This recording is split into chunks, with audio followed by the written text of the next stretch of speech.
একজন ভক্ত মহারিষিকে জিজ্ঞাসা করলেন, আত্মা যদি নিজেই চেতনা, তবে এখন কেন আমি তার বিষয়ে সচেতন নই?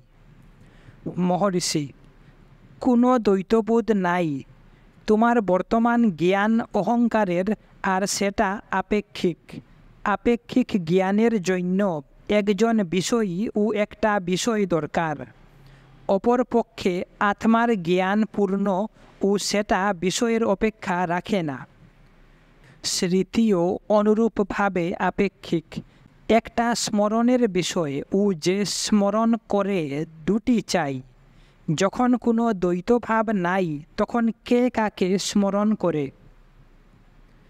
ভক্ত, দেহত্যাগ হলে উদ্ভূত অহংকারের কি হয়?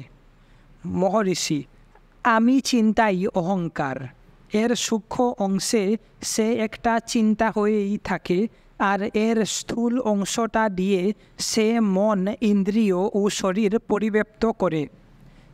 এরা গভীর ঘুমে অহংকারের সঙ্গে মিলিয়ে যায়। তা সত্ত্বেও আত্মা থাকে। মৃত্যুতেও এরূপ হয়। অহংকার আত্মা ছাড়া একটা পৃথক কিছু বস্তু নয় যে আপনা হতে জন্মাবে ও লয় হবে। এটা আত্মার হাতের যন্ত্রের মতো পর্যায়ক্রমে একবার কাজ করে আরও একবার করে না। তার অর্থ এর উদয় ও লয় হয়। একেই জন্ম ও মৃত্যু ভাবা যেতে পারে।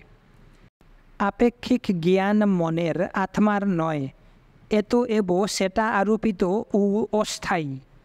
একজন বৈজ্ঞানিকের দৃষ্টান্ত নাও। সে একটা সিদ্ধান্ত সূত্রবদ্ধ করলে যে পৃথিবী গোলাকার, আর সেটা প্রমাণ ও অবিসংবাদিতভাবে প্রতিষ্ঠাও করলে।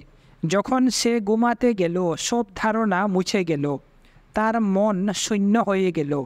যখন সে নিদ্রিত, তখন পৃথিবী গোলাকার কি চ্যাপ্টা, তাতে তার কি এসে যায়?